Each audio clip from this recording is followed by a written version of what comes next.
Yeah. So, I had a plan tonight. I've never had a plan before. And Chase ruined that plan. Because he wants me to tell stories. So, to fit the theme, I'm going to go ahead and tell all stories that involve him. And one of them, the first one I'm going to tell you, got my ass whooped as a child. So, when you are poor and you live in a trailer behind the place where your mother works, it's called Central Plastics, you kind of find a way to entertain yourselves, whether it be finding a well that says don't go near and you start throwing random shit in there. There's like chemicals. It's probably my water that I'm poisoning, but we would just throw all sorts of shit in there. And so we found a box full of silverware one time. And we were like, I love knives. I'm 5, I should have knives. And they always had truck trailers, like big semi-trailers, like 18-wheelers, behind the Central Plastics, just adjacent from my trailer. And we thought the greatest idea ever was to make like Road Warrior tires and just poke all the knives around in a circle around the tires. Yeah.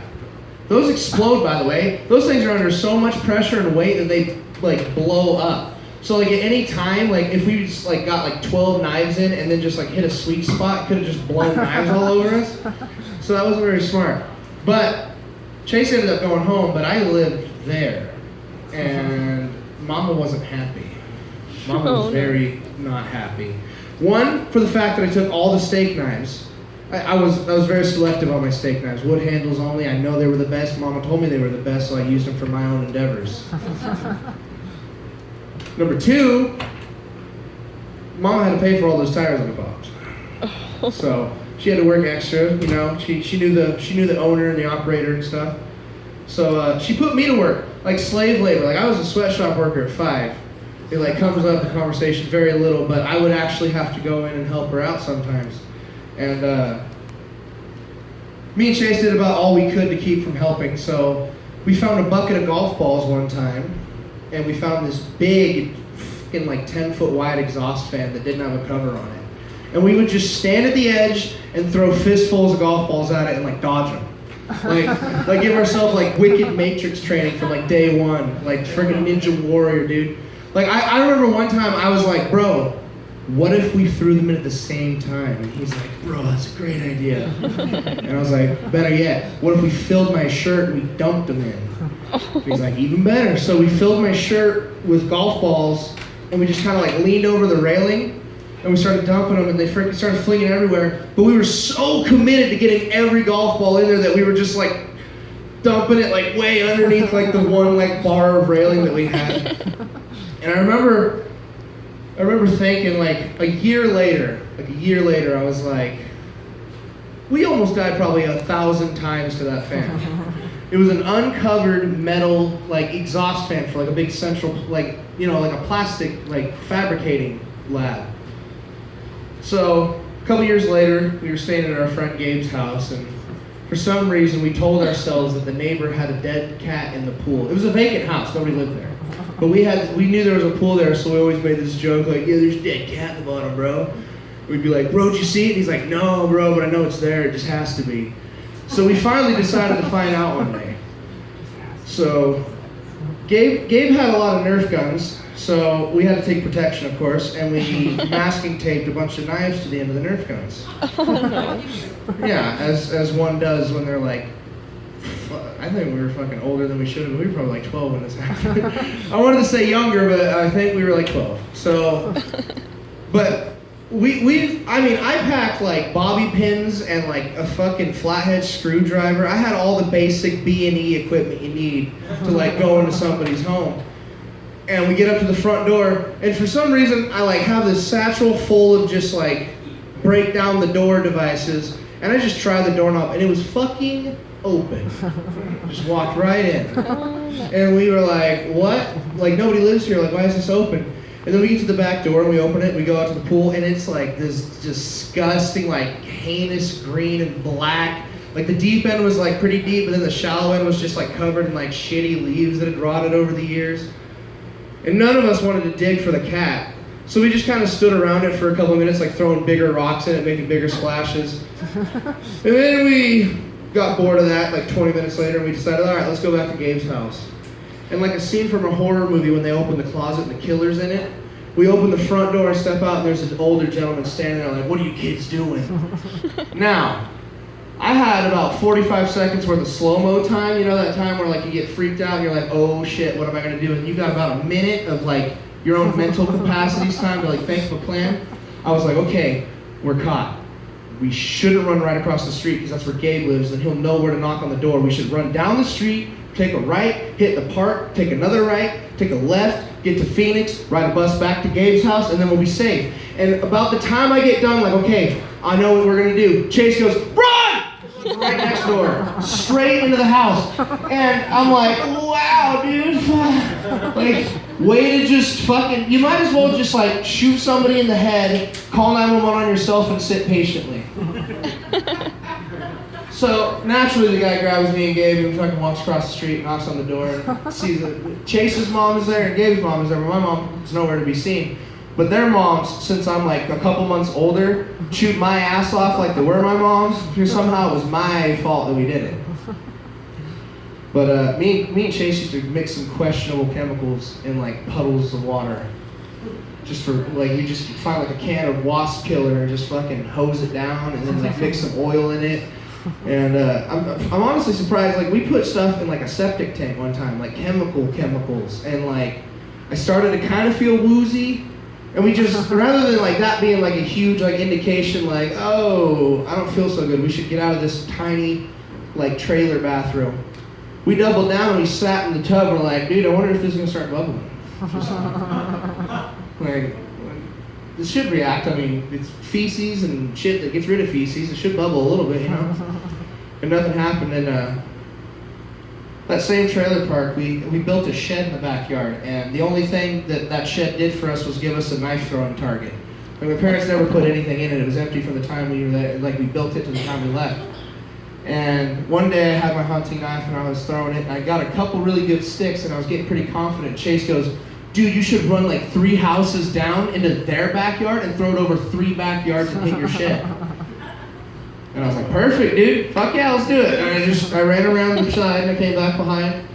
And I was about to throw it and I thought, and I was like, hey, Chase, you should stand behind the wall on the other side, like, so you don't get hit by accident. And he's like, okay. And I don't really know if he ever moved or not, but I just was like, okay, 2 seconds, long enough, throwing it. And I threw it, and I nailed it. And the excitement we had when I hit it, dude, it was like that scene from Spirit when the dude's tied to the post and the freaking knife falls in and he cuts himself free.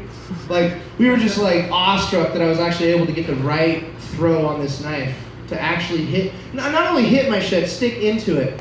And so later on, I was hunting. Chase wasn't here for this, but I'd honed my craft. And I was determined. I was going to kill a squirrel with a Ninja Star. I had a Ninja Star. I had the license to kill. And I was like, this is going to happen. Like, I'm going to do this. And finally, the perfect storm happens.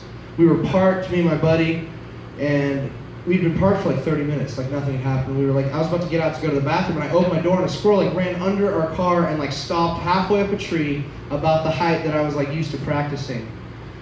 And for a split second, I was like, this probably isn't humane. Like, I probably should just shoot it. But then my better judgment got the best of me, and I freaking hurled it, and I nailed it, and it died quick. And I was like, okay, perfect. That'll be great. So, another animal, we've had animals in our life die, like everybody has, you know, like hamsters and shit. But me and Chase were fishing one year at our annual fishing trip, and I got a new pole. It's the first time I ever bought my own pole. It was a brand new setup, rod and reel combo. I was stoked. I was like, I'm a working man. I can get my own shit. And for some reason, everybody decided to go to a different spot and fish, but we knew where to fish. We were like, we are staying here. We were like the tree huggers that climb halfway up redwoods and just puss and moan, like, don't cut it down. So we stuck it. We stuck our heels in, we dug in, and we said, we're gonna fish here. And we got snowed on and everything. And we hadn't had a bite in like 4 hours, and finally Chase was like, I'm gonna go get coffee. And I was like, yo, dude, pick me up a cheeseburger from like the lodge. And he's like, all right, bro. And I'm sitting there freezing. I was wearing a onesie. I forgot to mention, I was wearing a rubber ducky and bubble onesie because it was like the warmest clothes I had. So picture this, he starts walking down the jetty, and I'm like, oh shit. I haven't caught any fish, but if you give a man a burger and fries, he eats for a day, you know? So I was stoked, and it was cold, and it was wrapped in tinfoil, so I'm like, ooh, it's probably hot. And I totally disregarded fishing. I stopped looking at the poles and everything. I just stared at them the whole way. It was like a 3-minute walk. Like, nothing mattered behind me anymore because I knew a cheeseburger was inbound. So, and finally he gets up to me and he goes, hey man, your pole looks kind of funny, man. Your line's like really loose. And I was like, oh, it's nothing, dude, cheeseburger me. And his nephew goes, no, dude, I think you're getting a bite. And I was like, no, dude, it's cool. Let me have some of that coffee. And I turn around and I realize that I'm getting hammered.